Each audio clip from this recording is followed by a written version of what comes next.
Fellow Falcoholics, what is up? Welcome to episode 113 of the Falcoholic Live. I am your host, Kevin Knight, joined by a group of illustrious co-hosts / guests, and also some more guests joining us later in the show. It's going to be a jam-packed evening because, as you know, there is real, live, genuine NFL football this week, which is extremely exciting for all of us.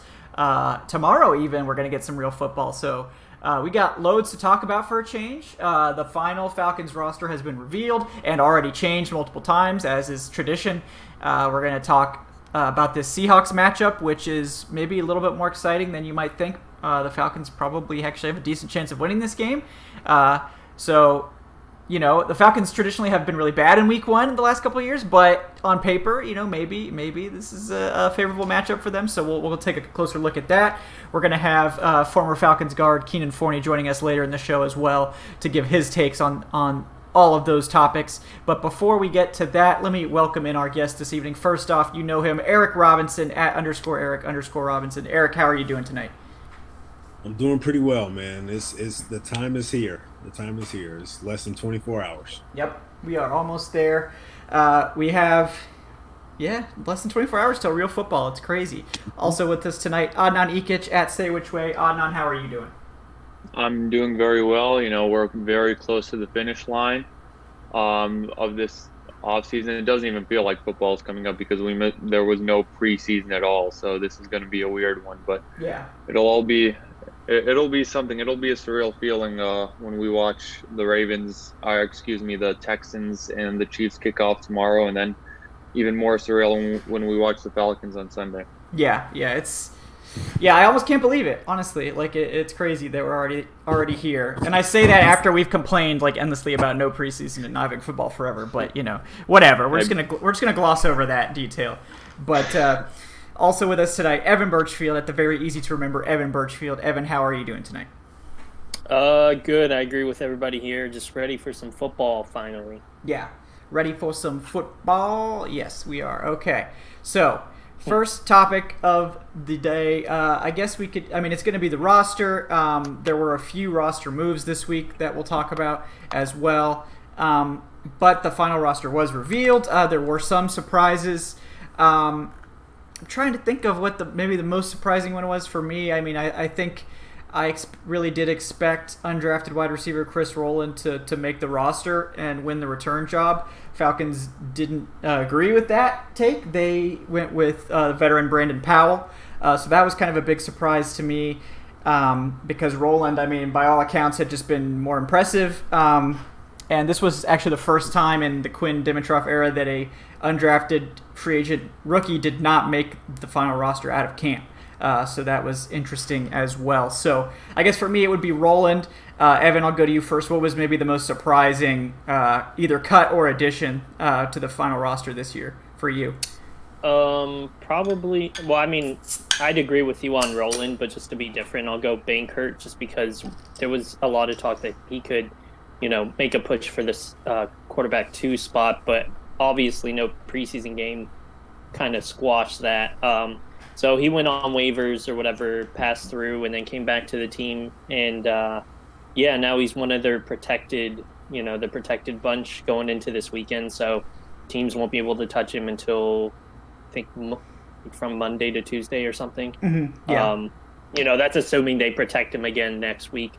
But that would be, I guess, my biggest surprise. But honestly, there wasn't a whole lot of shock. I think the Deion Buchanan thing was a little odd.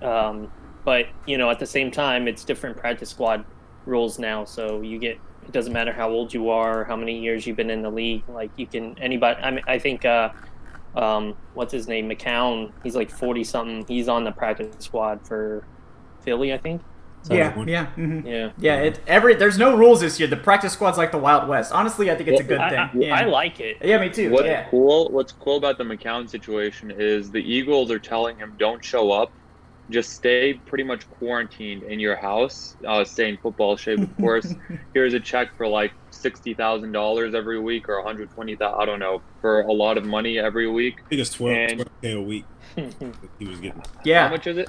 12K a week. Man, 12K, sign me up. okay, yeah, Sign me yeah, up I was for way that. off. Yeah. I added another 0, but yeah, give me 12K a week as well. And they're saying if our quarterback room gets hit with COVID, then they have that break glass in case of emergency, which is actually really smart on their part. You have found someone who knows that system, someone who almost won them a playoff game last year, and Right. it's very cushy for McCown as well. Mm-hmm. So he's basically a free agent, but he's getting paid this whole time. Basically, like, just yeah. stay home. Yeah, they're telling him don't leave your house. He gets paid to stay at home and watch NFL Sunday Ticket every week. Yep. Yeah, As is and tradition. do a couple of setups here and there. Yeah. Mm-hmm. Yep. Yeah, I mean, it is crazy. This is going to be an interesting year, obviously, for many reasons. These strange practice squad included. So that is one of the interesting quirks of like the no limit practice squad that we are seeing. But it won't be the last one, I guarantee it. So for you, Eric, what was maybe the most surprising or cut or addition to the final roster? I wouldn't say it's surprising because I kind of felt it was coming, but honestly, seeing Deidre Sanat make it the final roster is interesting in its own right. We're still trying to figure out or put this whole puzzle together as far as him and what's his status with the team. How does the team truly, feel about him? But for him to make the final roster, I think it is a sign that at the very least the team believes he can be a piece. He can be a added commodity to the roster, to their defense going forward. Because things looked really bleak last year. Mm-hmm. He didn't play at all, and then he had. I remember he had off-season shoulder surgery last year after never being active for a game. I'm thinking myself, Right. wow, pretty interesting. But just seeing him make the final roster, I think it's a sign that the team has not truly given up hope on him yet. Mm-hmm. We'll see when it comes to playing time and snaps. But Yeah, we will see indeed. Yeah, that's a good one. I agree with you there. Adnan, you got anyone else that you want to touch on that was kind of a surprise to you making the roster or not making it? I was surprised that Deion Buchanan got cut the way he did, because I think the Falcons have 4 linebackers on the roster right now, depending on what they want to do with Keanu Neal there. He's still listed as a safety, but if memory serves correctly, right now the entire linebacker room is Deion Jones, Foy Oluwakin, Leroy Reynolds, and Michael Walker. Walker. Yeah, Michael Walker, the rookie fourth-round sensation. rookie. Yeah. Yeah, who I'm really excited about. I just had a brain freeze, but he had a fantastic training camp. But yeah, so the linebackers are looking a little bit thin, and Deion Buchanan, a former premium draft pick, just couldn't stick in Atlanta, at least not yet. Right. Yeah, I agree with you there. I was hoping he was able to get a role, have a role on the team. Yeah, I agree. But yeah, that was definitely one of the surprising ones that came in later this week, because they're sitting at 4 linebackers now. I know people have brought it up in the chat, and we will definitely try to get to as many questions as we can as well tonight, guys. So throw those in there. I want to shout out Solaire and Tyler Raines and JL Hunt. So many familiar faces every week. We appreciate you guys tuning back in every single time. We love you guys, and you're what helps makes this show fun to do is getting to talk to you guys every single week. So, but yeah, on the Deion Buchanan note, that was one of the late changes to the roster this week, and like I said, there's only 4 actual linebackers on the roster, which is a little bit unusual. And on the flip side of that, there's 11 defensive linemen, so that is equally unusual. That is a lot of defensive linemen. Both Deidre Sanat and Jacob Tuati-Mariner made the roster, which was pretty surprising. I think a lot of us thought maybe Deidre Sanat was on the bubble because of his kind of just – he seemed to be in the coaching staff's doghouse, and the reports coming out of camp wasn't super encouraging. But at the same time – he does offer something as a true defensive tackle. The Falcons don't really have a lot of those on the roster, so it made some sense. And then the team also seems to really like Jacob Tuati-Mariner. So in terms of that defensive line group, we'll just start there because there's 11 guys there. That's a lot of names. I personally don't think that we're going to see that 11 stick around for very long, but maybe that's just me. Do you guys have a particular thought about what's going to happen with that group? Do you think we're going to see a lot of a really high number of defensive linemen, more than just for short term, or is this a temporary thing because of maybe some injury concerns with Charles Harris and Marlon Davidson and those type of guys? Well, I'll let you go, Eric. I think going forward, that's going to be the case. I honestly think this is going to be the group that they're going to try. If you just go to the beginning of the Dan Quinn era, the pass rush has really been the biggest thorn in the side to the defense of trying to find a sense of consistency there. And I think this is just them saying, hey, you know what? Let's stockpile some bodies. Let's throw some guys out there. Let's see who can get to the quarterback. Mm-hmm. I can't recall them ever having literally going 3 deep when it comes to the defensive line, but they literally can at this point, honestly. And I'm encouraged by it. I like it. I like having that many bodies to rotate to get after the quarterback and to stop the run. I don't mind it at all. Yeah. I think this is really their plan going forward. Yeah, that makes sense to me. Quinn is definitely a guy who likes to rotate on the defensive line. We know he likes to have a lot of bodies there, so that does make some sense to me. I also want to give the rest of you guys a chance to chime in because I feel like I've been talking a ton. So anybody else have takes on that 11th defensive line situation? I was just going to add, the Harris thing, there's been reports that he's not been at practice and stuff like that. So that's probably the biggest name to monitor, especially if they're going to end up making a move or something, we'll see. But I agree with you with what you were saying, Eric, about Sanat making the roster was kind of expected, but kind of shocking at the same time. But yeah, I think it's just they want a pass rush. Hopefully Fowler, the whole Fowler and Tack thing works out to where they don't have to worry about it too much. But Steven Means is back now from the COVID list and stuff, so. Mm-hmm. Yeah, we'll see.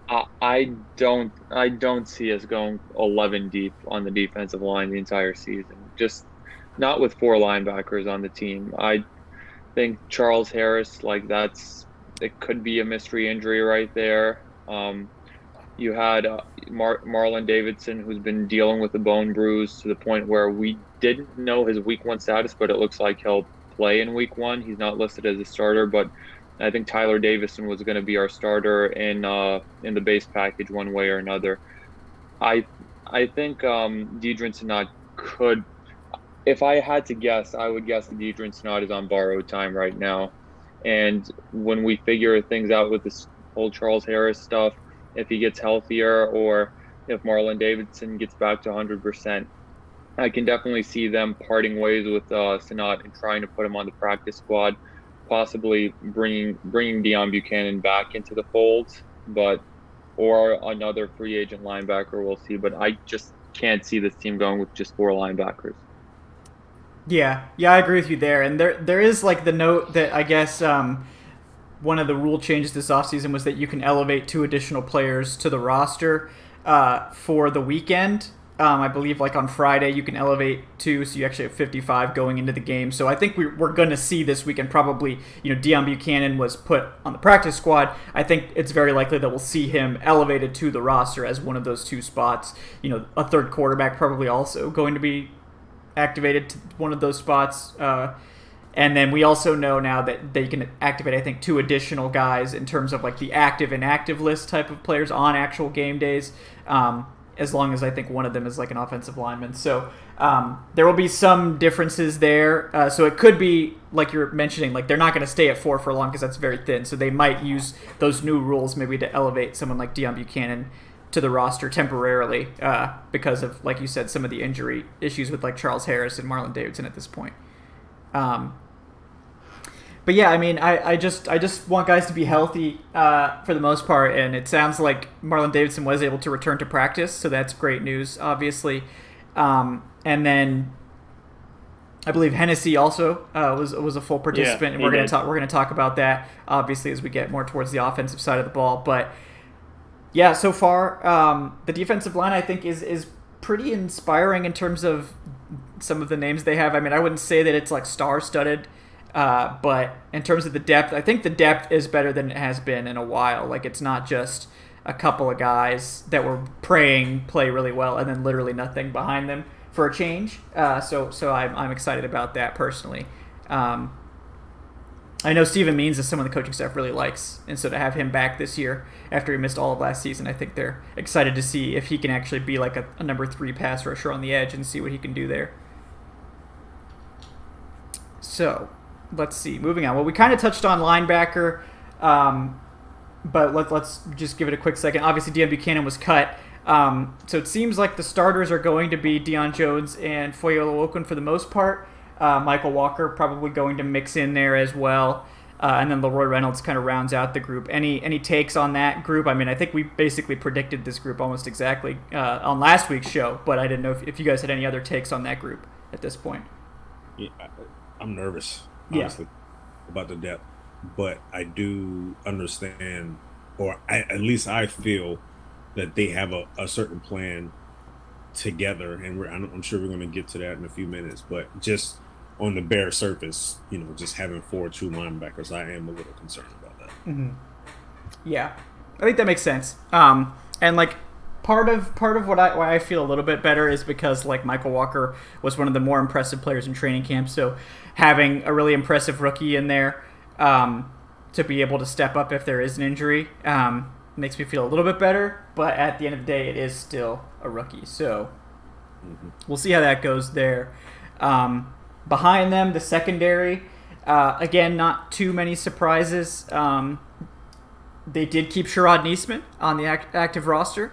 So for Sherrod Niesman Hive, that was a win. I think a lot of us kind of, he's one of those Quinn Doghouse players that just seems to kind of inexplicably be relegated to the inactive list or to just not playing on defense. But he made the roster again, so good for him. Maybe he'll actually play on defense if needed, but he's a special teams guy. The rookie Jalen Hawkins, despite missing, I think, like the first half of camp with being on the COVID list, he made the roster, which is good news. So that's what, six true safeties? Even that's a lot compared to years past. I think is it 5 or 6? I thought it was 5 because it was KZ, Rico, Neal, Hawkins, and then Niesman. So 5. I'm sorry, 5. No, you're good. You're good. I was still counting Carter as well. I forgot. He's practice squad, I believe. So yeah, he's practice squad. Mm-hmm. So that group, not too many surprises there. Maybe the most interesting thing about the safety group that we can touch on is the fact that the team lists like 3 safeties as the starting defensive alignment. Not that really is very meaningful, but it is kind of interesting. Do you guys have any takes on if this 3 safety set is like finally going to be a thing? We've been like expecting it for many years now, I feel like, and it seems like maybe it's actually going to be a thing now. I think it is. I think it is meaningful. I think this is the dawn of something new to the defense. I recently put a column out on it as far as, just pinpointing exactly the fact that they listed 3 safeties as a starter, and I believe it's because of a hybrid look that they're going to, and I think we're going to see a lot more of Keanu Neal playing at the second level this year, kind of sort of being, a hybrid weak side, like a joker type safety, where he's really just closer to the line of scrimmage just to get his, his aggressiveness, his physicality there. It's something that they've been talking about for a little while. It's something that we've been talking about as far as the Falcoholic. We've been talking about for a while that we would love to see it. And like I said, I think this is more of a situation where they're going to have him play at the second level, and I think they're going to incorporate a lot more Tampa 2 within the team as well because of it. Because you're not going to have 3 corners on the field in base nickel. You're going to have 3 safeties and 2 corners. So I think they're going to go more to a Tampa 2 look where you're going to see some cover 2 zone. And that stems from Raheem Morris, who, of course, was former head coach of the Bucs Yep. and assistant coach for the Bucs as well. Mm-hmm. So he's Tampa 2 disciple. So I think we're going to have a mix of Tampa 2 with the 4-2-5 hybrid scheme. I think that's what they're trying to put together. I like it because it disguises a lot. It shows a lot of concepts. It shows a lot of possibilities, and it gives offenses a little more to prepare for. Yeah. And it also puts your best players on the field. Right. Because you need Ricardo Allen isn't physically the best safety in the game, but right. You need him for his mental approach to the game. He's been talked about as a coach on the field all the time. Keanu Neal, Pro Bowl level safety when healthy, and hopefully he's fully healthy again. Damontae Kazee, you tried it out last year with putting him into the nickel corner role to keep those three guys on the field at the same time. Didn't really work out. You can tell that Kazee is much better in that safety role as opposed to that cornerback role. So now you're putting these three guys all on the field at the same time, and you're putting Kazee in a position where he's more comfortable in, where he led the league in interceptions a couple of years ago. Mm-hmm. Yeah, because I definitely think, we've seen now that Kazee is much more comfortable kind of sitting back in that deep safety role and just kind of going after the ball. They tried to play him at the nickel, at the slot position, and I think we all kind of assumed that would work because, he'd had flash. Yeah, he played corner in college, and he'd had flashes in the preseason and stuff, and early on that in his career where it was oh, this could he's a good tackler. He's physical guy. It seemed like maybe it was a good fit. It just didn't work out. For whatever reason. So it seems like now they kind of understand that they want to put him back at safety. Ricardo Allen's versatile. He can basically also play a slot corner role. Again, background as a college corner, we've seen him play slot cornerback in a pinch. Just very smart, very very heady player that can kind of do it all.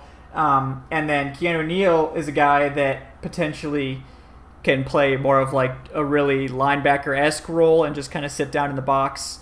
And we know he can cover tight ends too. That's one of his strengths. So that is something that's good. It gives them a little bit more flexibility against two tight end set teams or teams that use two running backs and that sort of thing. But against three, go ahead. Yeah. And I was going to say, while we're talking about it, just one more point about the safeties. Keanu Neal and Damontae Kazee both in contract years this year. So they'll both be playing Inspire. They're both playing for a new contract. That second contract, the big one after their rookie year. Keanu Neal, he's on the fifth-year option because he was injured when the fifth-year option was extended to him. He's making around $6 million this year. Kazee's making $2.5 million. So they're both playing for new deals. And Ricardo Allen, while we're on the subject of contract talk, this won't be a topic up until the offseason, but this could be his final year in Atlanta as well because he's an $8.5 million cap hit next year. Mm-hmm. Yeah. Also, in addition, I think this is also the team attempting to try to mask a little bit of what may be the aftermath from Keanu Neal suffering season-ending injuries 2 years in a row. He tore his ACL and an Achilles. If you follow the sport well enough, especially the Achilles is the type of injury that can really take away from you as far as being, rangy, being in space. So I think this may be a situation where they're kind of sort of trying to get him closer to the line of scrimmage where he can still be effective in a short area with his short area quickness compared to playing on the back end, and having him out as the last line of defense. Mm-hmm. This brings a lot of possibilities. It doesn't take away from Darqueze Dennard. It doesn't take away from Kendall Sheffield. This is just a base look that they're going to go to. They can definitely, because like Adnan pointed out, all three of these safeties are versatile. So you can still incorporate Dennard at slot and maybe, take Kazee off the field, and then you still have, you're strong and you're free, that you still are able to operate in a normal defensive setting. This is just a different look for them that I think is needed because it's quite obvious just the whole Seattle 4-3 under defense not really quite working in Atlanta now. Fucking garbage. It is, right. So it's like, instead of just keep doing the same thing. I mean, two teams called the Falcons out last year saying, we know what you're going to run on defense. All right, at that point, it's time to change things. Yeah. I was going to say, they're leaving no stone unturned, and I'm sure Dan Quinn had a meeting with Jeff Ulbrich and Raheem Morris in the offseason before, and they went through some creative concepts that they could have gone through. And, it's refreshing because in the past, it's just the same stuff every single year, just same vanilla defense over and over again, even when it wasn't working. But now, you need creativity in today's NFL. Teams are better than ever on offense. You have a division with 2 Hall of Fame quarterbacks in it against Atlanta. Matt Ryan is the 3rd Hall of Fame quarterback, of course. Even though 2 of them are ancient, they're still very experienced. They're very good in the short yardage game. But yeah, it's refreshing. It's nice to see. And I don't think that they'll get off to a 1-7 start because of this year. God, I hope not. Yeah, I think you're going to see a lot more blitz packages as well, which we've been crying for years. They've always had the athletes to do it. I don't know why they. Yeah, back when they had Brian Poole, he's like one of the best blitzing corners in the league, and they just barely ever used him to do it. Right, yeah. Poole. I mean, even sending Debo on blitzes, even Keanu, bringing Keanu down and sending him. I never understood why they did not incorporate that a lot more. But they always had the athletes to do it. Because you have to rush 4, keep everything in front of you, and then miss a million tackles. Yeah. Yes, and that's the thing. Like, the NFL, you don't just sit back and let offenses do whatever they want anymore. Like, you don't play sides. Like, you don't just you can't let the offense dictate anything to you, or else you're gonna get gashed, because offensive coordinators are too smart. Like, the game is too. People are too good at it now that you can't just leave your linebacker out there on Travis Kelce. Like, you just can't do it anymore. Like, you can't be like, all right, we're gonna play Isaiah Oliver on one side and we're gonna play AJ Terrell on the other side, and they're going to line up, Tyreek Hill on Isaiah Oliver. Yeah, it's going to be a disaster. Like, you can't let that happen anymore. Like, you have to be able to be flexible enough to tell your guys to line up somewhere else. Like, and that's what I think, Darqueze Dennard brings as well, with that flexibility. Like, against 3 wide receiver teams, they're going to play 3 corners. Like, these 3 safety sets are not for when teams are in 11. It's not going to be a first, second, third down defense. Yeah. It's just a bait. They're going to play it on a few downs here and there. They're going to explore it.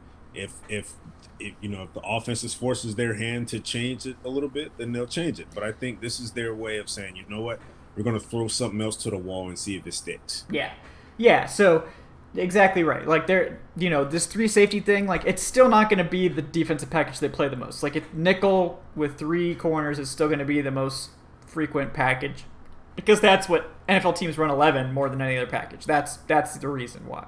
Not because they necessarily want to be a nickel, but like, last year, like, the slot corner was a huge weakness, and this year the slot corner is a huge strength with Darqueze Dennard, who might be the best of all 3 corners at this point. Like, we'll see with AJ Terrell. Like, I'm very encouraged by what we've seen from him, but I don't think it's outlandish to say that Dennard could be the best of our 3 corners. So, like, teams aren't going to be able to put their guy in. Like, Chris Godwin's not going to be able to just eat us alive from the slot anymore. Like, Darqueze Dennard is a very good slot corner, one of the best guys. We don't have to worry about teams hiding great players in the slot anymore, because we finally have someone who can match up against him.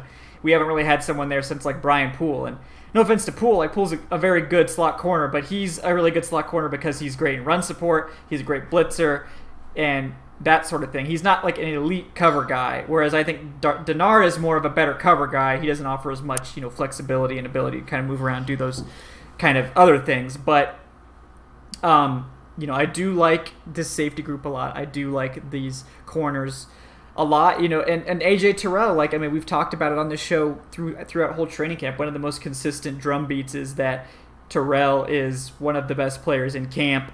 He's challenging Julio. He's really growing, and he's confident, and that is so key, particularly for a position like corner where you're going to get roasted. Like, and another thing with Terrell is, like, everyone knows the championship game where he did get roasted in the second half, and like that hasn't people. Yeah, exactly. Thank you, Adnan, for filling in what I was gonna say. But like, that's gonna happen to you. It doesn't matter how good you are. Like, you're gonna get burned by somebody, especially in the NFL. So Terrell has clearly not let that game like get in his head or anything like that. Like he's confident he's going out there and challenging Julio, and I think he has the right mindset to be successful as a rookie in a season where we're going to see rookies struggle because of the truncated offseason and all this stuff. So very encouraged there. I mean, do you guys think like Terrell's the number one? Like he's going to match up with number ones like just immediately? I mean, I don't think it's Isaiah Oliver that's the number one. So not yet. By season's end, maybe. Now, do they need a number one? Like, just not. It's more like it's going to be a matchup thing, but yeah, let's just avoid that for now with this team. I like the cornerback grouping. I like what they can be, but let's just avoid the whole number one, number two corner thing. Let's just put some corners up there. Because I don't think Terrell is capable of being a number one now. I definitely don't think Oliver is ready for that role. Somebody has to do it. Let's use this weekend as an example. Who would you have them line up covering? Yeah, I was gonna say, for what it's worth, we won't really need a number one until at least week 3. With the Seahawks, you're not facing any of these elite wide receivers. You're going to be facing. You're not facing Chris Godwin. You're not facing Michael Thomas this week. DK Metcalf is not a pushover. No, you're facing you're facing several very good wide receivers. You're not facing any like. You're not facing anyone elite, and I mean DK Metcalf. I'm not putting DK Metcalf in my top 10 wide receivers in the NFL list. Right, but he's good. Like no one's saying he's not good. Yeah. Like Metcalf is fine, but he's not Thomas. He's not Mike Evans. He's not Devontae Adams, who you're going to see in week 4. He's not even Allen Robinson, who you're going to see in week 3. Yeah. I mean, it's probably going to be Terrell on Metcalf. If Kendall Sheffield was healthy, maybe you'd see Sheffield on Metcalf because he's got the speed. But I think Sheffield, it sounds like, is not going to be healthy. Like, he's wearing a walking boot and not at practice today. It's Wednesday. So, probably not going to see Sheffield on Sunday. So, Isaiah Oliver sure as hell ain't covering DK Metcalf. So, it kind of has to be A.J. Terrell. And then Darqueze Dennard probably on Lockett in the slot, right? And then is Josh Gordon going to be reinstated by Sunday? Probably not, right? I mean, I guess it could happen, but it doesn't seem. It seems like if they were going to reinstate him, it would have happened by now for week 1. But it's always possible. And like I think who's their third guy? David Moore or whatever. I think. He's not bad. Like I've had him on my fantasy teams in years past. Like he's like a solid 3, but he's not anyone you game plan around. So I'm guessing it would be like Oliver on Moore then. So I think Terrell on Metcalf is fine. Like I don't think Terrell's gonna get destroyed, but I don't think we should expect him to like utterly erase Terrell or Metcalf. We'll probably see them like trust Dennard a lot. Like they'll probably put Dennard on Lockett and just be like, okay, we're expecting you to cover Lockett, and then they're going to give Terrell safety help on Metcalf, and then we're just going to see how that goes. That's my guess. I do think until Terrell proves he can stop it, they're gonna try and pick on him a little bit because rookie first game of his career. So Russell Wilson's definitely going to test him early and often, and if he can prove that he can stop it, then he may go away a little bit, but we should definitely see a lot of targets peppering AJ Terrell, especially since the last time we saw AJ Terrell on a football field, it wasn't the prettiest sight. The first half was nice. Yeah. First play might be play action deep post. Probably. But they're not just going to leave Terrell on an island against Metcalf. No, they're not. No, so. they're not. I guess I'm higher on Seattle than most in the Falcoholic group. I honestly think like Seattle is a Super Bowl contender. I honestly feel that DK Metcalf is going to be an elite receiver by season's end, if not by midseason. I believe in him. I believe in Russell Wilson. I think this team is going to be really good this year. And I just think that's a stern test for a guy like AJ Terrell. Sure, he saw plenty of Julio and Ridley in practice, but now it's game time. Yeah. And now DK Metcalf is 6'4", 240. He's bigger than Julio. And he doesn't change direction like Julio. He doesn't. But he runs really fast in a straight line.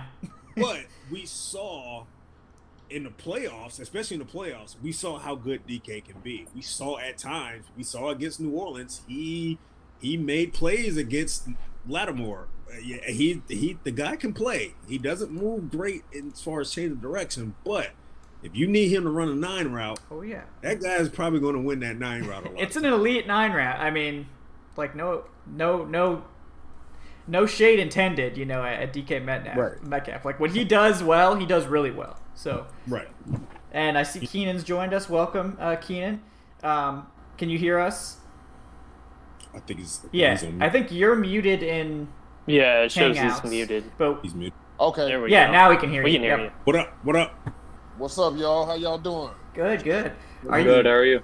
Yeah. Come on now. Hey, it's game week, baby. Oh yeah. It is, man. I'm ready, man. It's less than 24 hours, man. We're talking about Seattle now. We're talking about what the defense can be. Well, as far as the defense, the newly released depth chart that came out with the 3 safety look, and we're kind of breaking that down a little bit. So how do you feel about that going forward, as far as what this team may be doing with a lot of their better players? Let me see. I think it's a good look because we'll be able to match up a little bit better versus their wide receivers, I think. Just because, we got that 3rd safety in, and it's more of, I guess you could say it's kind of more of a nickel look. You know what I'm saying?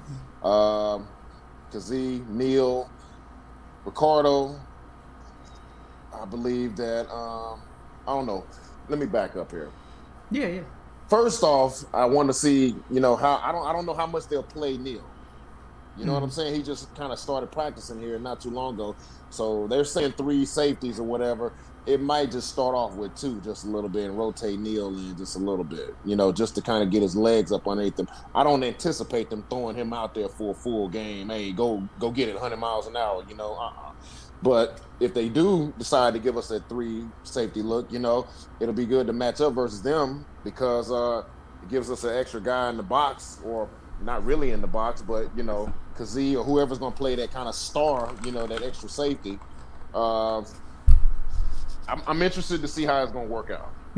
Okay. Yeah, and I think you might be onto something there, like that the Seahawks, like if Josh Gordon isn't reinstated for Sunday, this is an offense we could potentially see lean more towards 2 tight ends. They do have they did sign Greg Olsen, and they also have Will Dissly, who we know they like. So if this team tries to go 2 tight ends, that 3 safety look could get a lot of run in this game because as well as defending the run. I mean, they run the ball exactly.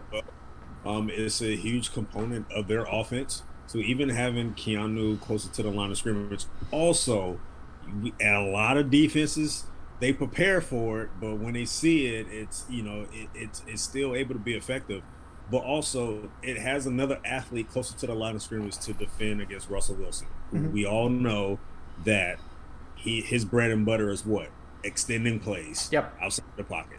So painful memories of that. Yeah, that 3 safety look may come in handy against this Seattle team, just based on, I think they are going to try to stretch the field a little bit, especially with DK.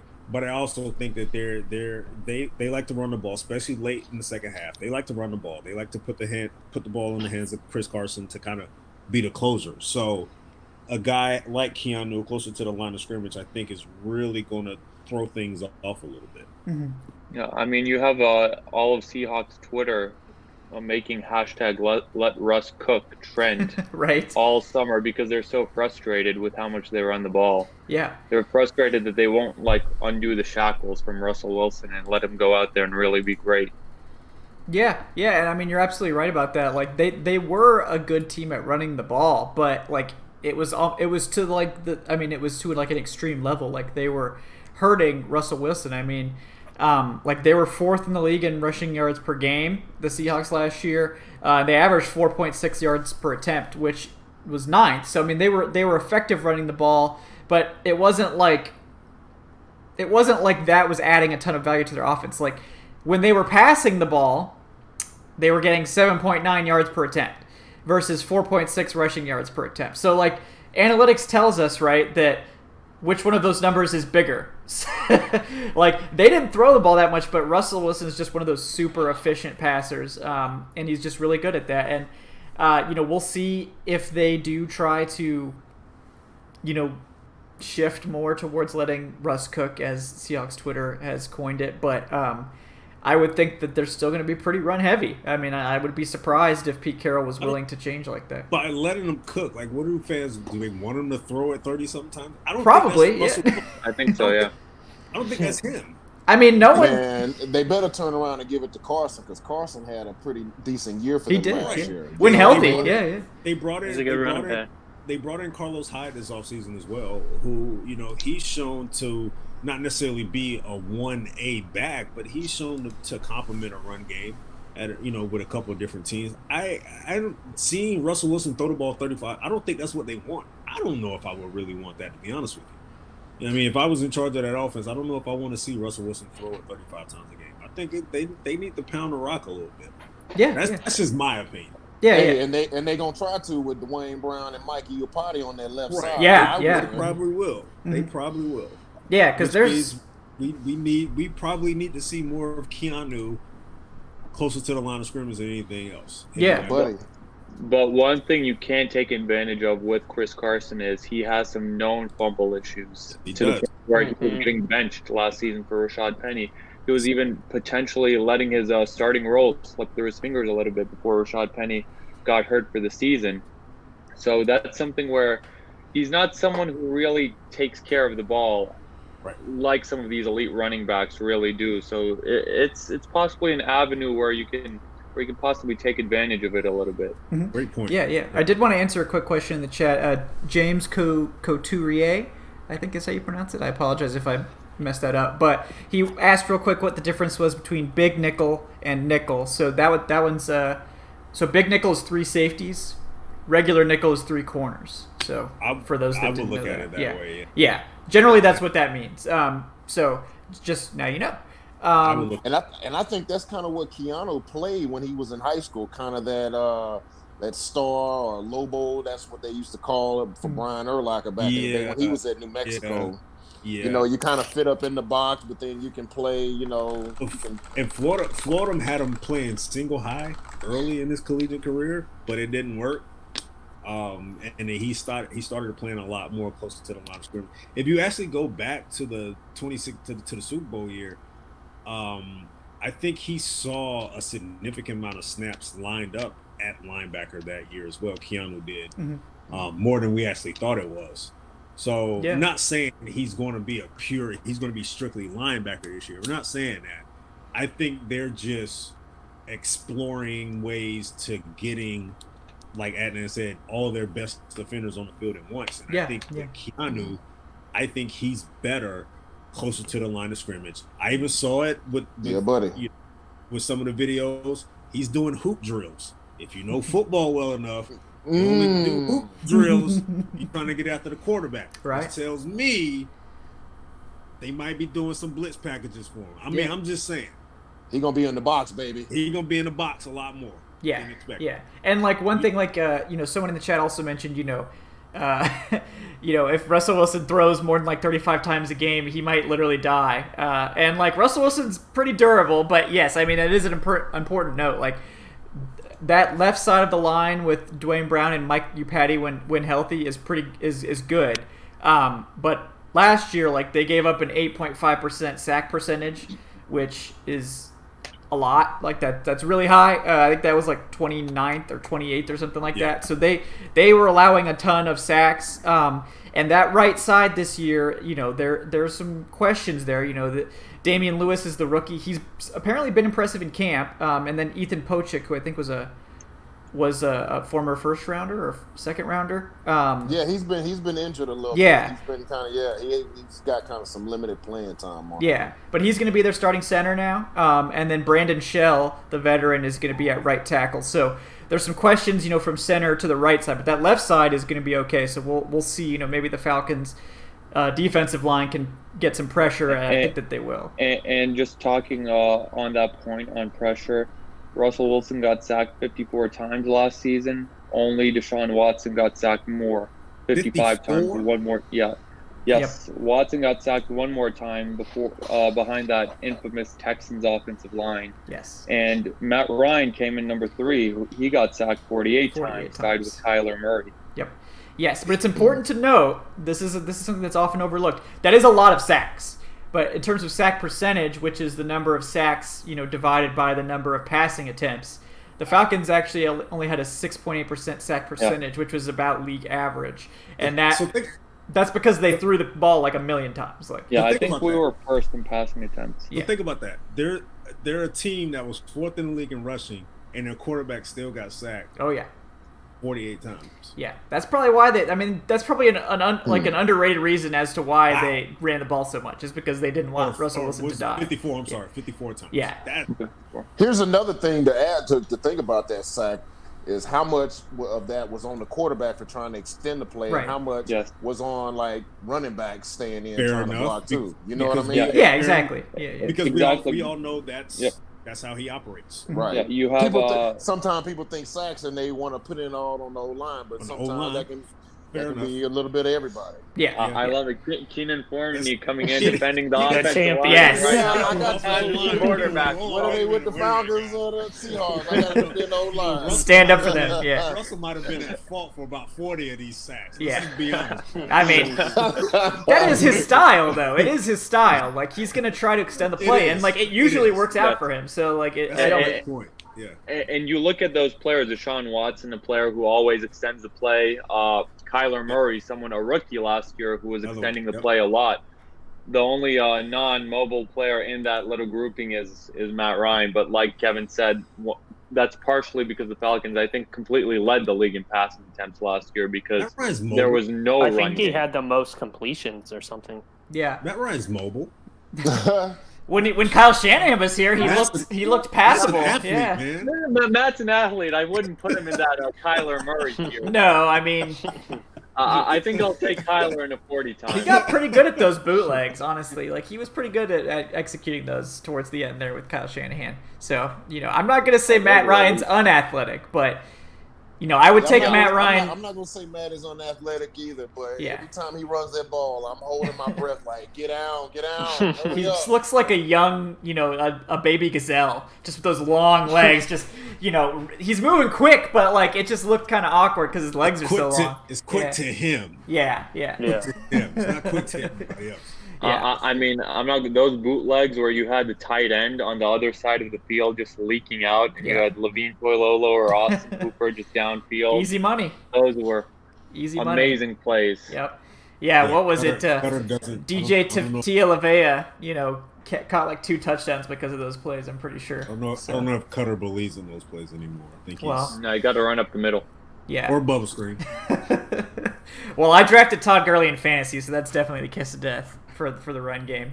So I apologize in advance for that. But now let's segue that into talking about the offense, because we definitely talked about how the defense is going to match up against Seattle. So one of the big things we're going to be monitoring is left guard, because we thought we knew, and apparently we don't know, because now they're saying, James Carpenter and Matt Hennessy are going to split reps. So whatever that means, I don't really know, but I think if Matt Hennessy is legitimately healthy enough to start, he will start. If he is not healthy enough to start the whole game, they'll probably play Carpenter, and then we'll just see how it goes. But other than that spot, I think the Falcons are going to be fine against Seattle's pass rush, which is maybe the worst in the league. Maybe. Because they missed out on Clowney, and let me read you their starting defensive line. L.J. Collier, former first-round pick. That's about the only accolade he has. Couldn't have been me. I'll just say that. But very athletic, but again, wasn't able to produce last year. He is a typical Seattle-style player, really big with some athleticism, but wasn't really a productive college rusher either. So not sure what they're expecting from him, really. Poona Ford at nose tackle is a good run defender. He is a legitimately good run defender, as is Jerron Reed, perhaps one of the best run defenders at defensive tackle. Reed has a little bit of juice, so he can do a little bit from the interior, but those two are more just really stout run defenders than they are pass rushers. And then at the Leo is Bruce Irvin, former Falcons great Bruce Irvin. And then behind them, it's some rookies. Rasheem Green, who I had rated highly when he was coming out, but so far hasn't. He's been a good rotational guy for them, but that's kind of what he's done. So that's Seattle's pass rush right now. Like I think that unit's going to be good against the run. Like we know Bruce Irvin can stop the run.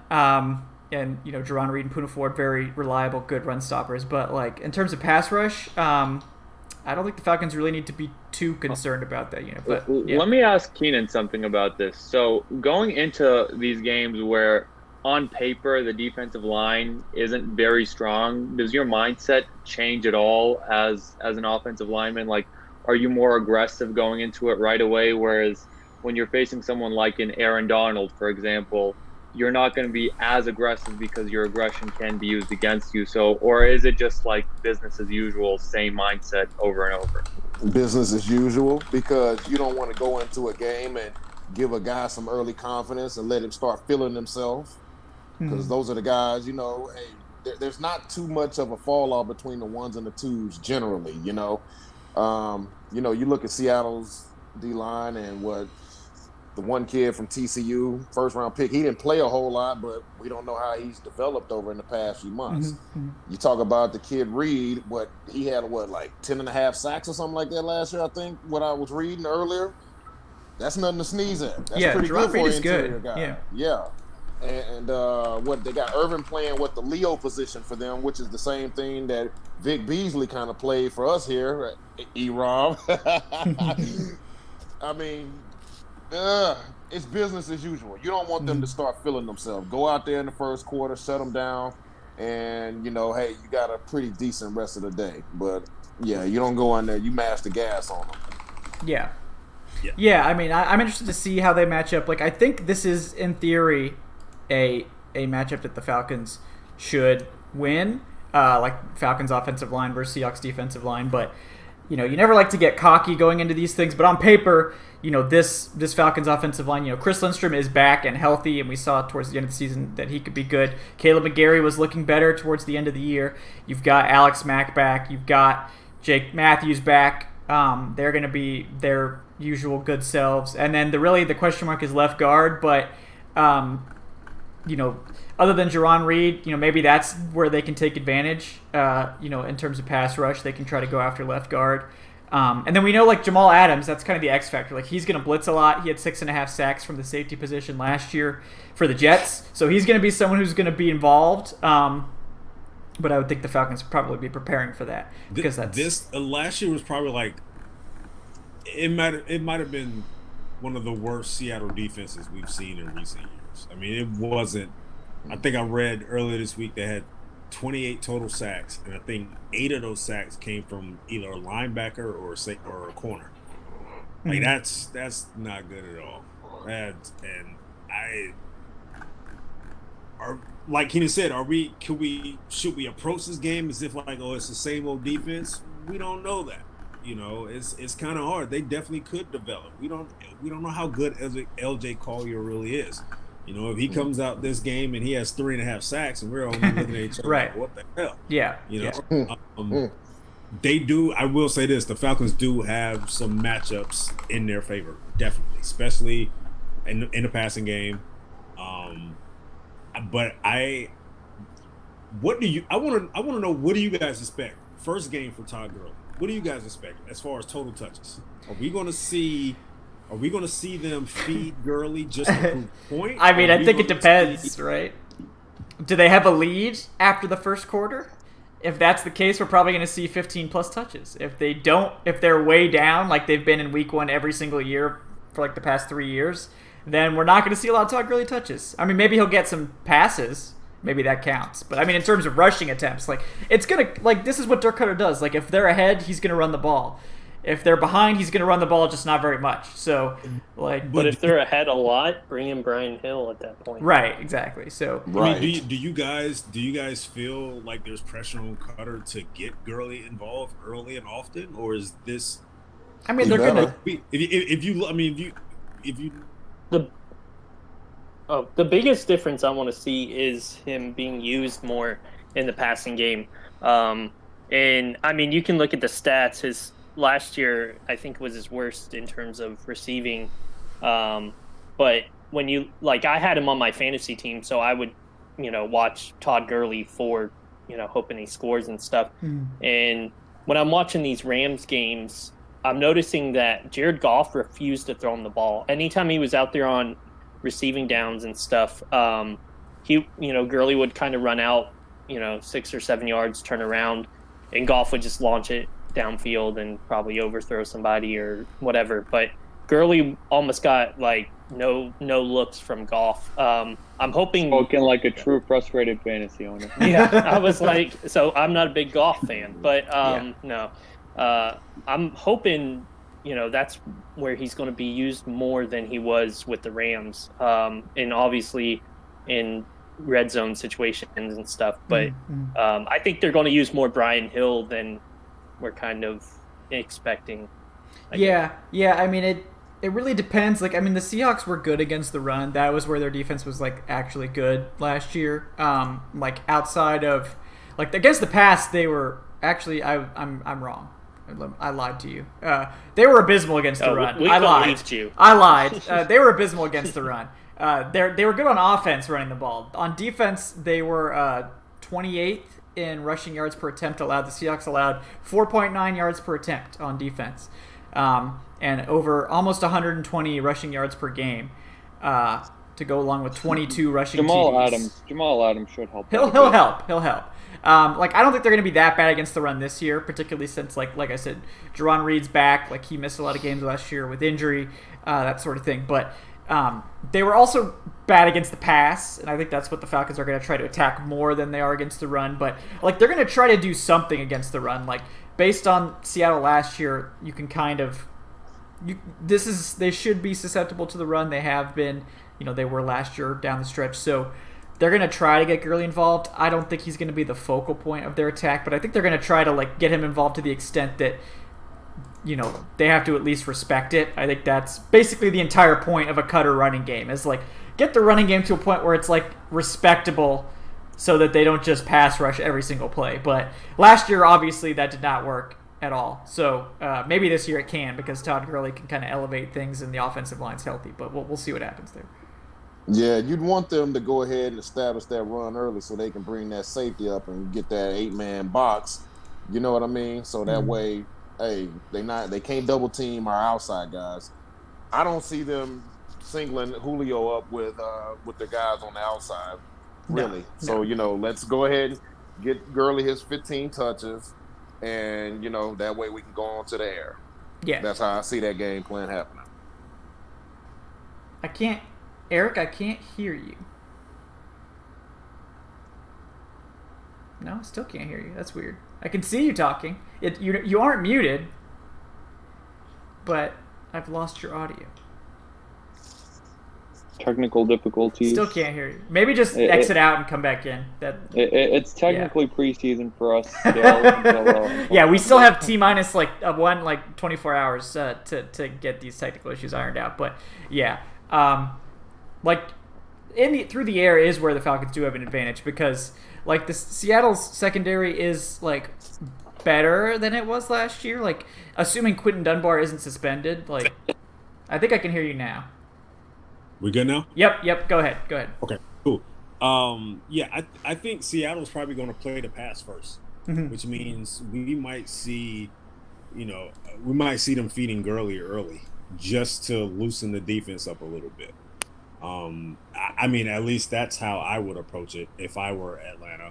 Because, like I said, they're probably going to double Julio early. Of course, they may rotate some coverage over to Ridley, so you may see Gurley early, or you may actually see a little bit of Hayden Hurst a little bit here and there early. Because he's going to be singled up a little bit. He's going to have a few matchups in his favor. I just don't think in this particular contest they're going to come out and pass. I don't think they should. No, I don't think they will. But knowing Dirk Cutter and his history, it wouldn't surprise me if Matt Ryan has 30 pass attempts by halftime. Well, yeah, if that happens, something bad has occurred. Like they're probably down. But yeah, like Quentin Dunbar is possibly going to be suspended before Sunday. Like we'll see. Like there has been more, evidence that's come out in his pending, litigation or whatever. So it's possible that he may not play. I would expect it. He would. I would go in expecting that. But if he doesn't play, then they're back down to Trey Flowers as their number 2 cornerback, which was not ideal for them last year, obviously. Shaquille Griffin is like a solid corner. I don't think he's like necessarily a plus guy, and that hurts me to say because charge on, go UCF. But like he's not a guy that you're going to single up on Julio Jones and expect good things to happen. Like that's not going to work for you. So it's going to be interesting to see how they deploy that. Yeah, go ahead. In regard to Dunbar, I think that their depth chart listed him as the backup, so maybe they're bracing for expecting. Yeah. And Trey Flowers isn't like terrible, but he's not. I wouldn't. He's want not him guarding Calvin Ridley. No, that's gonna be. They're gonna it's gonna be tough for them because they're gonna have to decide who's getting single coverage, and I think because of that, this might be a game where like Hayden Hurst is not really that involved because they do have the pieces to match up with him. They have Jamal Adams who can erase tight ends. They have KJ Wright who is one of the better. KJ Wright's one of the best coverage linebackers in football. No, so no. I get it. I just think they're gonna. I think they're not even gonna. Maybe they won't care about Hayden Hurst. Yeah. To me, Why would you use Adams on a guy like Hayden Hurst who's largely unproven? I rather have Adams continue to shadow Julio. If I'm not using him in the box, I rather use him on that back end. So I think Hayden Hurst may see a great deal of one-on-ones. Possibly. They may just be telling Matt, hey, throw it to Hayden or no one else. Like that's it. Yeah, I mean, yeah. Like I suspect that we're going to see Jamal Adams used as a blitzer like a lot. Probably a blitzer, yeah, more than likely. If he's not a blitzer, if he's back in coverage, I expect to see him shadow either Julio or Ridley as a kind of sort of like shell cover. Either way, I do expect Matt Ryan to pass John Elway on the all-time passing yardage list. He needs, I think, 289 yards. He's gonna go for 300 plus in this game. Yeah. Yeah, we've seen like if you can't get pressure on Matt Ryan, he's gonna light you up. Like that's any quarterback in the NFL. Yes, but like Matt Ryan in particular, like he's okay against pressure, but like if he doesn't get pressure, he looks like the league MVP. So like you really have to get pressure on him and move him off his spot. And with the offensive line healthy, at least we think it's healthy if Matt Hennessy is able to suit up. This is not the pass rush is probably not going to be a strength unless they're blitzing Jamal Adams because I think that adds an X factor there. But if they're blitzing Adams, that leaves matchups for Hayden Hurst, and it means that Julio and Calvin Ridley are going to have single coverage a lot of the time, and it's going to be difficult. So if they're going to be if Seattle's moving more towards a blitz heavy approach because they don't have a pass rush from their front four, that really fundamentally affects their defense in the same way with the Falcons. Which also means Cutter doesn't need to draw up routes that take forever to run. Yes. Not necessarily bubble screens, but yeah, you can. Todd Gurley hot route, like it needs to be ready. Some screens. Let's get some screens in there. I also read for Gurley, last year was his worst year since his rookie season in terms of targets and receptions. 49 targets, 31 catches last year. That was his worst rookie year. He burned Vic Beasley for a touchdown in Atlanta, I remember. You know what? I honestly think all 5 of us can get a touchdown over Vic Beasley. Let's just be honest. I honestly think that's disrespectful. In fairness, it was some solid coverage, if I recall correctly. But it was good. It was a good route, and it was a good catch. He just didn't play the ball. He just didn't play the ball at all. He didn't look back. But this would be, to me, in this situation, I think this would be a good opportunity to get some screens early with Gurley. Get that athletic offensive line, get him out on the edge, get him moving. Gurley is an asset in the passing game. loosen up that Seahawks defense, man. Don't let them zone in on trying to get at the Matt Ryan. Yeah. Especially on the left side, because we know that Jake Matthews is one of the best offensive linemen in the game when it comes to going in space in the screen game. Like, he lives to just pancakes in the screen. Love those Jake Matthews pancakes. The Julio touchdown against Philly. Yep. The Julio touchdown against Washington. Against Washington, when he annihilated Josh Norman. Yep. Yeah. And I do want to, Robert Kelly reminded us about Russell Gage. Like, I guess none of us really know, like, how big of a factor Russell Gage will be. He's going to be the wide receiver 3, which was a role that got a significant amount of targets in Atlanta last year. Russell Gage could be another X factor in this game. We'll see, Russell Gage could be the target on some of these screens, a guy that the Seahawks probably aren't game planning for. We know he's good with the ball in his hands. He's pretty athletic. So we could see that be a possibility. So I do want to, throw that out there as well. But let's give Russell Gage on some shallow routes or some overs or whatever, so that way he draws some linebackers because I don't see Wagner or the other boys covering him when he's coming, if he's running across the middle and from that slot formation, Yeah, and that would definitely lead Hayden Hurst that can, that runs a 4-5. That leaves the seams wide open for him. If Gage is pulling those linebackers out, that leaves that middle of the field for. They have the weapons on offense to put up yards. Put up. It's all about the scheme. It's just a matter. It's all about what? It's all about the scheme. Yeah, it's just a matter of Cutter calling consistent plays for 4 quarters. If you know something is working, if something in the passing game particularly is working, stick to it. If the run game is working, stick to it. He can't get thrown off with this, and we've seen it before. Dirk Cutter has a tendency of just going off track when it comes to play calling, and it throws the offensive rhythm off, and next thing you know, they're scoreless for 2 quarters. Yeah, and hopefully the flexibility will be a little bit better this year. This is his second year in this new offense that he's never called before. Well, I guess he has called it before now, technically. So, did they put in 500 new plays or whatever? Well, they said they had 500 plays, which is a ridiculous 500 number. runs up the middle. Well, That's yeah. a third. Well, do you tack the A gap on the left side or the right side or the B gap or the C gap? Like, all these variations. Power. Yeah. Keenan, how many plays in the playbook you guys had when you were out there with Mike? I mean, was 500 a decent number? Was that a normal? No. I'm just saying. That's way too high. I'm just saying 500 plays, incorporating 500 plays in an off season. That's absurd. Like, I've never. Nah, I think, man, the most plays we ever had was when I was in San Diego on the North Turner. North Turner had a lot of offense. Oh, yeah. He had a lot of offense. That Dan makes Reeves, sense. we're running power counter zone.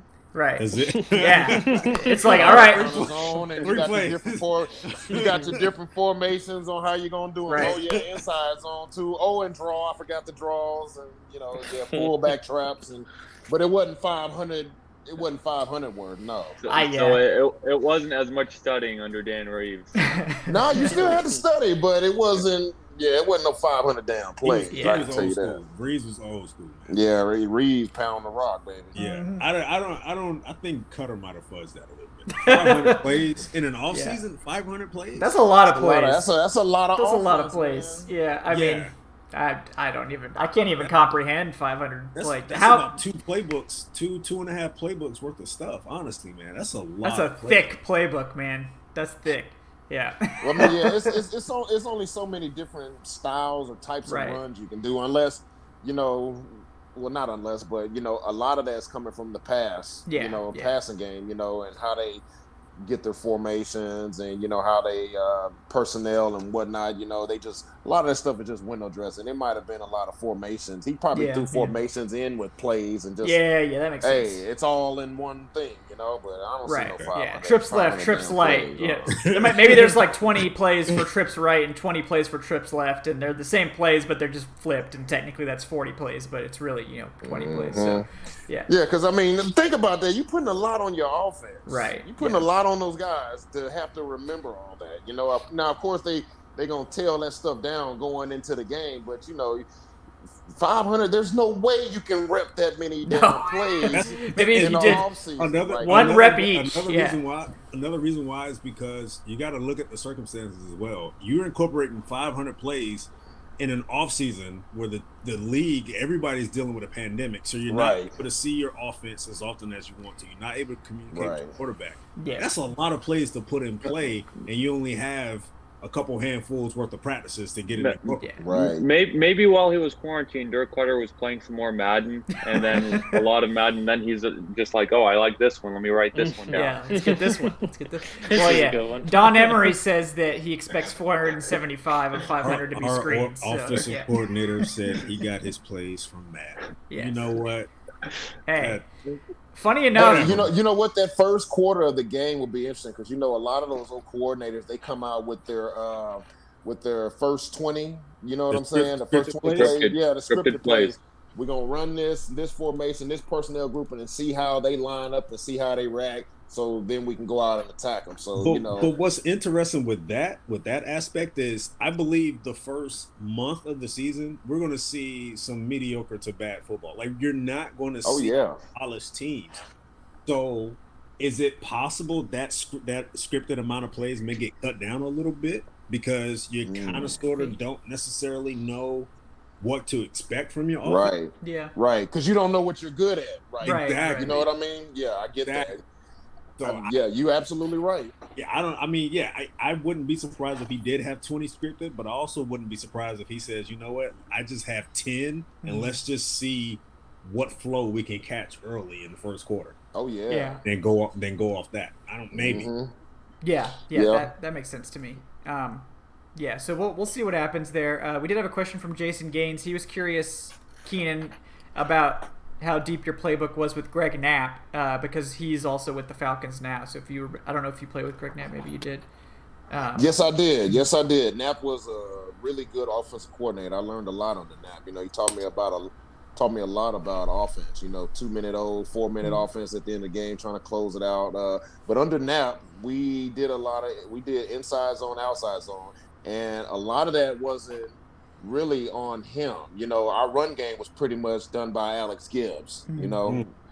Alex, legendary Alex Gibbs. Yeah, Alex wanted to do inside zone, outside zone. We had a couple different little draw plays for Mike to get him. We had some wildcat in a little bit.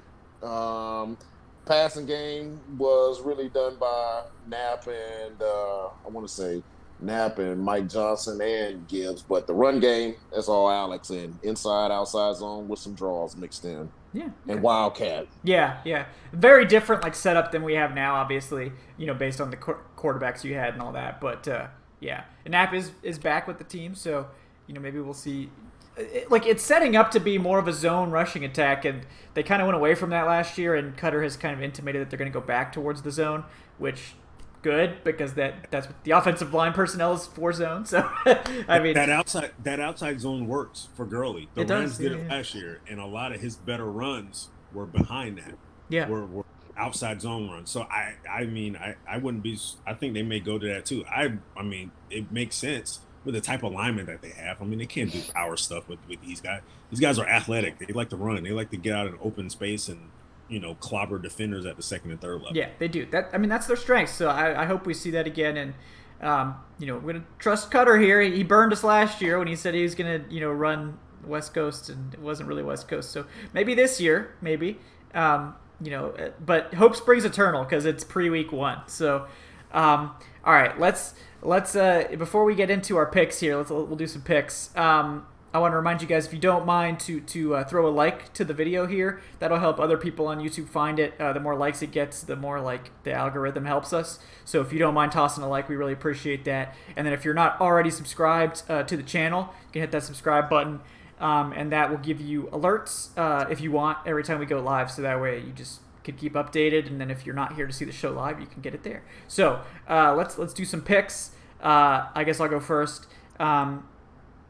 I picked the Seahawks in the Falcoholic official picks, and I'm picking the Seahawks again just because the Falcons have been really sloppy in Week 1 the last couple of years. I think in terms of talent level and matchups, this is a game they probably should win.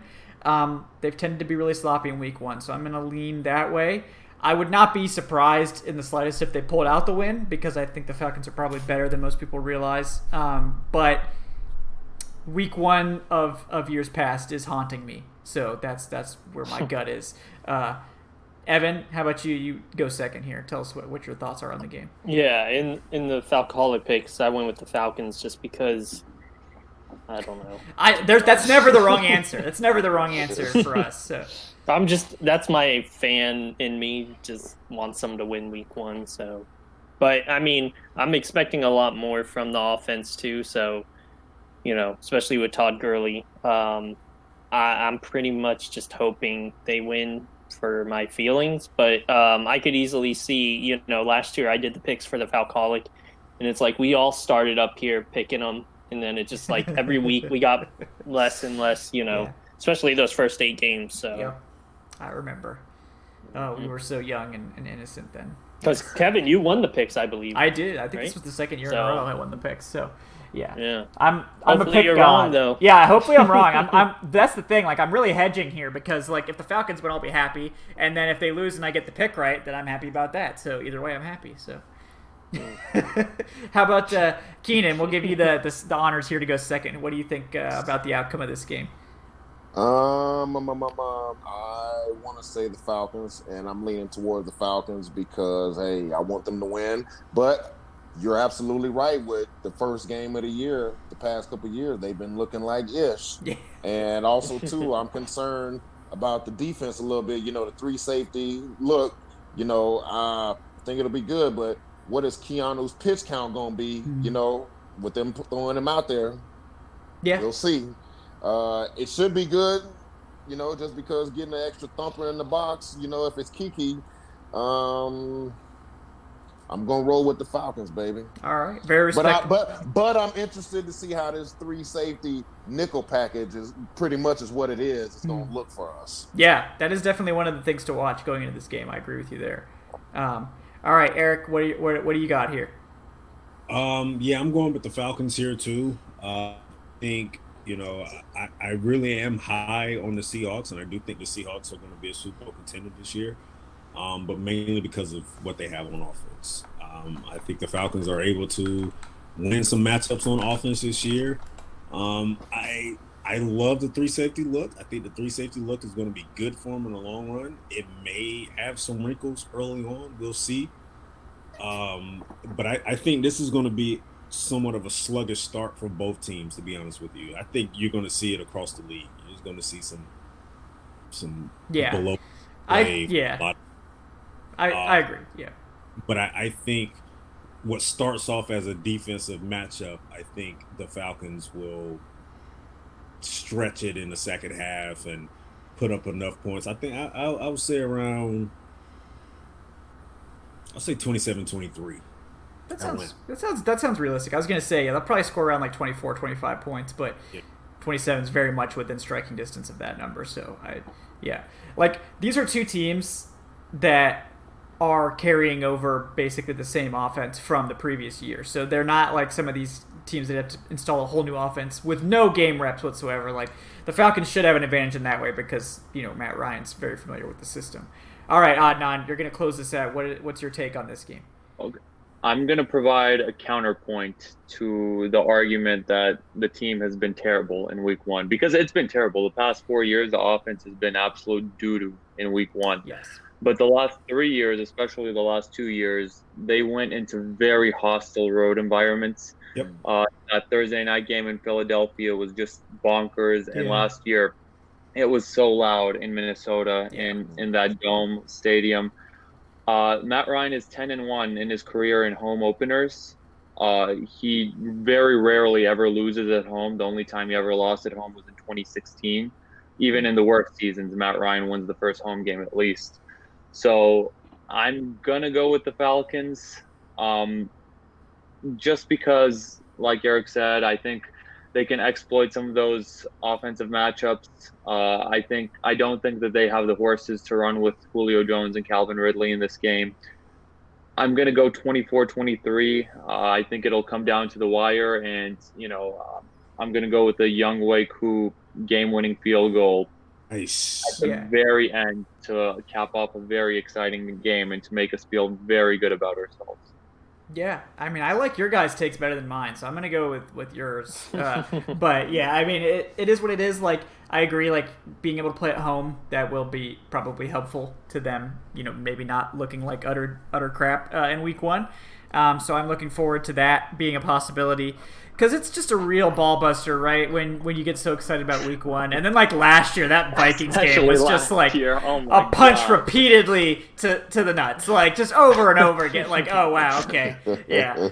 So I would love for that not to happen. I know you guys absolutely loved just watching me just like come on after that game and be like, all right, well, that was terrible. So yeah, bro, I loved reading Dave's tweets because I think when it was like 28-0, I think he tweeted out something like, "I think my nose is bleeding," or something like that. Poor Dave. Yeah, Dave doing yeoman's work on the Twitter there, but yeah. So. And also, our guys should be very used to playing with that piped-in crowd noise, so that should be an advantage. For underrated advantage for Atlanta there. Shout out to the other Roddy White. Yes, the other Roddy White. Yeah. So hey, how are they going to monitor that? Like, how are they going to do that? Like, is there going to be like a decibel? I think the league maybe sent in. I think I read somewhere the league sent every team like a specific noise from their stadium or something. Yeah. I don't know how the hell that even works, but it's very technological. The league, it's not like the team's just deciding. The league has it. It's just gonna yell like Drew Brees sucks like on loop like for the Saints game. just he has to hear that like the whole time. That would be cool if they could do that, but I guess they're not. They're probably not gonna do that. I was hoping they do the cardboard cutouts. Like, I would seriously pay money that just would to have really me up that would there. be funny. That would really look bad. I think it would be funny though. Well, I know That's a lot some. of seats. Oh yeah. Well, I mean, I'm sure they would do it for like the first couple rows or something. Just the TV line or whatever. Right. That'd be funny. But yeah, because I know there's some sports teams have done it. Yeah. So that could be interesting. They should do it for like the end zones. Like you have like media. It'd be a good way to be like, pay us and we're going to donate the proceeds to whatever. Right. Or maybe like season ticket holders, they keep their tickets. They can they can get a cut. They can get a cut out of themselves, put in their seats or something like that. That would be cool. But so Lair, we do predict all the games on the Falcoholic. So I think those go up maybe Thursday. So tomorrow those might be up on the site. We're using like a new pick service that was extremely in depth. I'm only picking win-loss. You betting degenerates can do the other ones, but I did it on accident, and then I got like halfway through, and I'm like, I was like, I cannot. I'm just picking the winner. That's not my game. That's for the DK Nation viewers to go hit that up. Shout out to DK Nation. But those are going to be up on the website. We're obviously going to have our game coverage going up until Sunday. So on that note, first game of the season, we will have a pre-show. So that will be Sunday, 30 minutes give or take before the game, maybe a little bit earlier. We'll see. So we'll be up on here to just do a little celebration. There's not a whole lot to talk about because it's the first game of the season. There's not a lot of big storylines yet, but we'll do that. And then there will be obviously your favorite show. The post-game show will be afterwards, so you guys can check that out right after. And then, as always, we are back to every week, so we will be back next Wednesday as well to break that game down and preview the next week's matchup. But other than that, guys, we just really appreciate you tuning in. We were up in like the 70s tonight. We're getting back closer to those regular season numbers, so we appreciate you guys tuning in. We appreciate the likes and the subscriptions. And before we get out of here, I want to give my co-hosts an opportunity to plug their stuff. So we'll start with Keenan. He's Keenan Fourny, former Falcons guard, at KFourny65 on Twitter. Keenan, anything you want to let the people know about?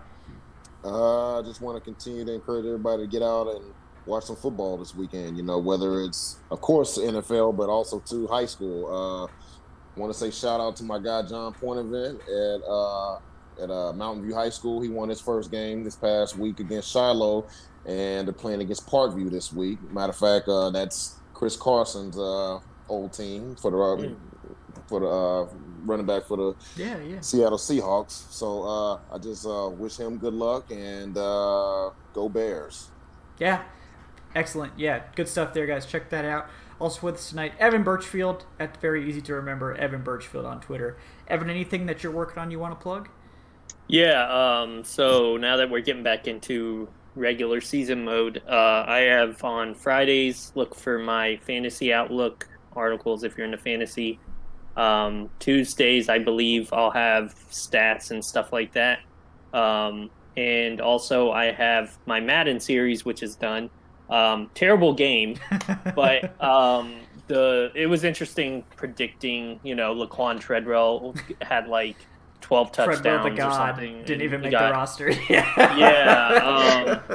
I mean, I guess if you're in the slot on that game, it doesn't matter who you are. Yep. But it's a fun read. And then also, I read this book and I was proud of myself. But it's Arthur Blank's new memoirs or whatever. Mm-hmm.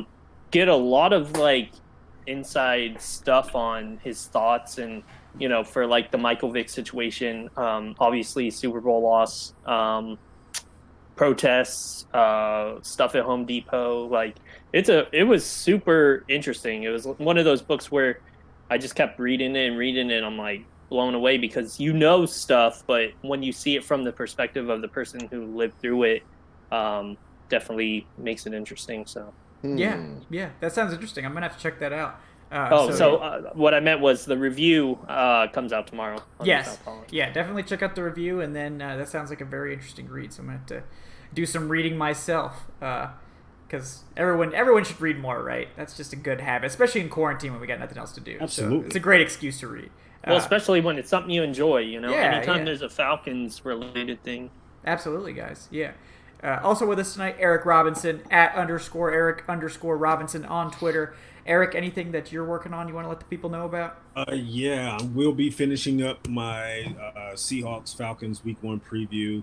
It's going to give a breakdown as far as key matchups to keep an eye on, as well as a analytical outlook as well, analytical stats to kind of be mindful of as the game approaches. And I also have a write-up on the Falcons' new 3 safety look and what that brings to the table and how it's going to incorporate a particular famous scheme that we're all quite familiar with. Yes. So give that a look. Absolutely. Yeah, check that out, guys. It's going to be a good piece for sure. And then bringing up the rear, last but not least, Adnan Ikic @SayWhich on Twitter. Adnan, anything that you're working on you'd like to plug this evening? Yes. Now that we're getting back into the swing of things, I'm bringing back my "What if the Falcons win/lose" article. And last year it was mostly "What if they lose" with a hint of a chance of winning. But hopefully that's changed up this year. Starting Monday, I'm bringing back my fantasy stud and dud, looking at the fantasy football aspect of Week 1's game, and also check out our roundtable where each of the writers are making their predictions for the full season as to what the Falcons' record is going to be. So that should be going live sometime this week. Yes. Yeah, definitely check that out, guys. Some good pre-game content that I know you guys are all craving as we get closer to the weekend here. And I am Kevin Knight on Twitter @Falcoholic Kevin. Let's see. Today I had an article about the players at the end of the roster. Tomorrow I'm going to have something, the stats preview. I quoted some of the stats from 2019, obviously, but that'll be updated every week again for the Falcons' opponent. So if you're looking for more of an analytical angle to things and how the matchup might look, you can check that out tomorrow.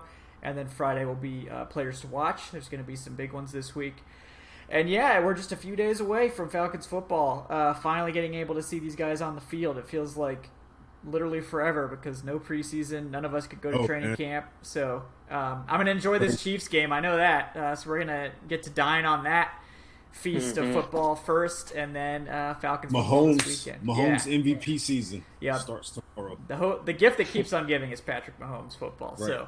So looking forward to that. But otherwise, guys, we really appreciate you tuning in. Like I said, if you don't mind throwing a like to the video, that helps other folks on YouTube find the show. Helps the algorithms or some such technical nonsense. And if you're not already subscribed, hit that subscribe button. That gives you guys updates and also helps us out in other algorithmic ways that I'm not entirely clear on the details of, but it helps. You like that word, don't you? I do, yeah. I mean, those analytic algorithms, man, those they make the world run apparently. So, yeah. definitely do that, guys. The show is also on Twitter at Falcoholic Live if you want to interact with us there.